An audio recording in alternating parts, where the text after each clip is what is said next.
a decorated Army colonel, the remains of a fallen private, and a denied flight that no one could explain.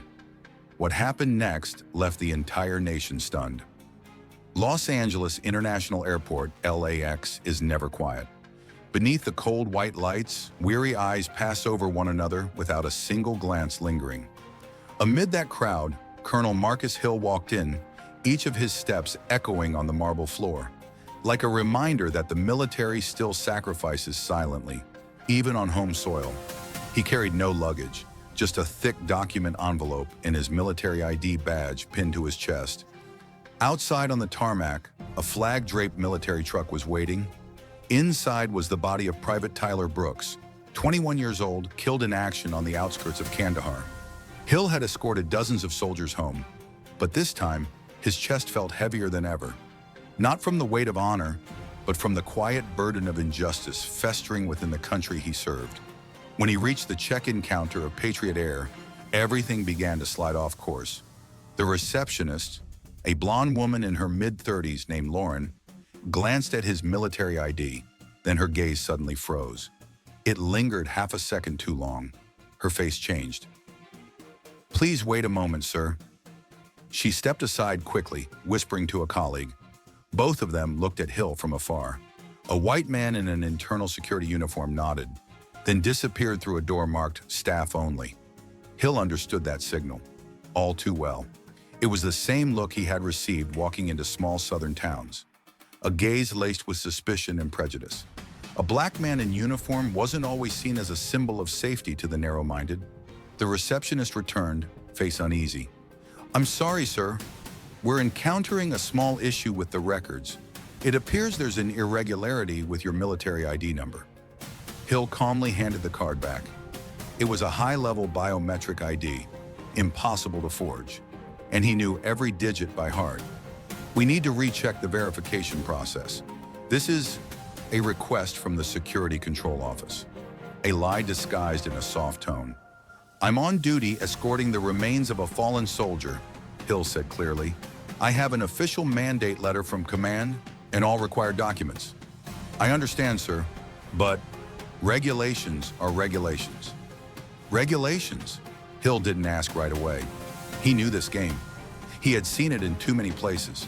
Baggage checks aimed only at people of color, glitches with tickets when passengers had unfamiliar surnames, wary stares when he wore civilian clothes in upscale stores. But today, that game had reached the body of a dead soldier, and that he would not permit. A supervisor emerged, a bald white man in a wrinkled suit with a name tag, L. Granger. He didn't shake hands, didn't introduce himself, just folded his arms and looked down like reviewing an administrative nuisance. "I'm sorry, Colonel Hill, but your file has just been flagged by the system. It could be a verification mismatch. We'll have to wait for reapproval from the control department." "Flagged for what reason?" "We don't know exactly. It might be an unintended match. We're not authorized to process it directly." "You're telling me I can't fly to escort Private Brooks's remains home because of an unintended match?" "We're just following procedures, sir." There it was again. Procedures. But he knew too well. They never applied to white civilians. Around them, the atmosphere began to shift. An Asian woman holding her baby whispered something to her husband. A Latino man frowned, quietly turning on his camera. They didn't know what was happening, but they knew this wasn't normal. A black man in formal military uniform being detained for no clear reason. No one missed that. Hill squared his shoulders, eyes flashing with restrained contempt. "I've flown with the remains of soldiers dozens of times. I know the procedure, and there's not a single line in the protocol that says the color of my skin can disqualify me from a flight." For the first time, Lauren lowered her gaze. She couldn't meet his eyes, but she also did nothing. A second of silence stretched like a lifetime, and that's when Hill understood. They didn't need a reason, because prejudice is a system that never requires explanation. And then a low voice spoke from the queue. "Excuse me, but I'd like to ask, is there a specific issue with his military papers?" Colonel Hill turned. Standing 3 people away was a man in his 60s, sun-worn skin, a face marked by time, and a faded USMC cap. A veteran, someone who had seen battle. The room fell still. The supervisor stiffened, his face tightened like a stretched string. "No, sir, there's no problem with the documents. We're just following enhanced verification procedures." The veteran let out a dry laugh, not bothering to hide his disdain. "I flew over 30 years as an escorting soldier.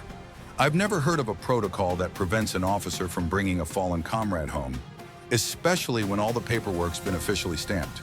Beneath the tweet, the numbers ticked upward by the second. Thousands of shares, comments, outrage. Social media was on fire. Another tweet stood out among the alerts. This one from a respected veterans organization. "We've been made aware of the shameful actions taking place at Los Angeles International Airport, LAX. We demand immediate clarification. No soldier deserves to be treated this way. No one." The air grew heavy. The entire airport now felt like a pressure tank, swelling with public scrutiny. The female employee who had denied Hill stood frozen, face pale. Not a word came from her lips as she stepped backward through the frosted glass door, closing it behind her as if it were her last shield. But everyone saw it. She wasn't looking for a solution. She was hiding. Hill calmly adjusted his cap. He'd seen this kind of retreat before, not in airports, but in political boardrooms, where power shrank away when prejudice was exposed. And still, he stood there. No shouting, no threats. The truth was doing it for him. The crowd was no longer just a crowd. They were becoming witnesses. And in that moment, the terminal was no longer a waiting area. It had become a place waiting for justice. At last, the back door swung open.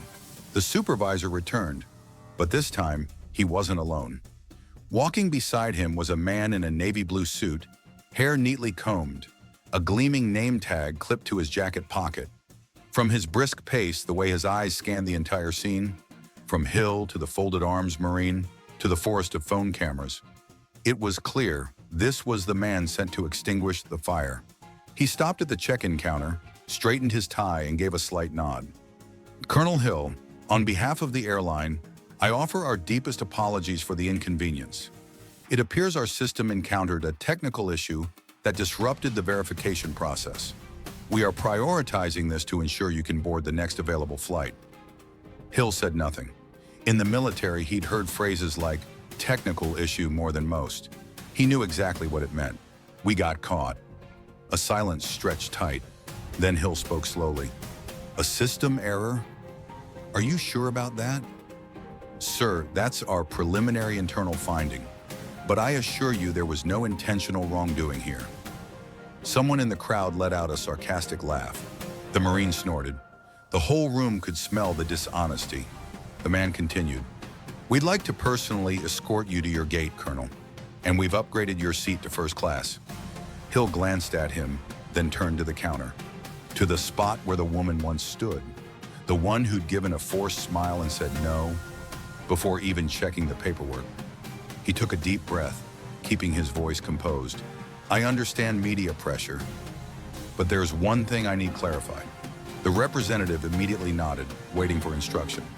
"If no one had filmed this, if no one had spoken up, would I still be standing here pushed aside?" Absolute silence. The airline rep swallowed, beginning to answer. "Sir, I assure you." "You don't need to answer," Hill cut him off, and then he turned to the crowd. "But I believe everyone here already knows the answer." A woman in the front murmured, loud enough for those nearby to hear. "He's right." The crowd nodded. Now they weren't angry. They were disappointed. They saw themselves, mistreated, ignored, in Hill's image. The man still tried to regain control. "Sir, we sincerely apologize." "This isn't about an apology," Hill said, more firmly this time. "This is about accountability, about the system you're protecting." The representative stood frozen for several seconds. There was nothing left to justify. No way out. Everyone in the terminal felt it clearly. This was no longer just about one airport. It had become a symbol of something much bigger. One of the country's largest news outlets had picked up the story. A headline flashed on a nearby passenger's phone screen. Black colonel denied boarding while escorting fallen soldier. Airline dodges explanation. Beneath it, the on-site video. Hill in uniform, standing silent like a monument in the storm of public outrage. The camera shook slightly, but his face was clear. Not angry, just deeply disappointed. The airline representative took a deep breath, face pale, voice softer than before. "We deeply regret what has happened." His words no longer sounded like an apology. They were a concession of defeat. "We will release an official press statement," Hill interrupted, again without raising his voice. "The public already knows the truth. You can't control it with a paragraph on paper." The air seemed to freeze. The representative pressed his lips together, nodded, and avoided eye contact. Hill looked around at the crowd, at the many cameras recording, and then back to the representative. "I don't need privilege. I don't need an upgraded seat. I need respect." He paused. His voice dropped, not in weakness, but in solemn oath. "And so does Private Tyler Brooks, whom I'm escorting." The crowd murmured in agreement. Someone gently patted their spouse's hand. Someone else turned their phone on themselves and said, "This is why we have to speak up." The representative hesitated, then nodded. "Yes, Colonel." Beside Hill, the old Marine mumbled, "Let's go home, Tyler." Hill gave a subtle nod, gently adjusted his cap. He still stood tall like a bronze statue, though his eyes were beginning to well up. "I have a duty to complete."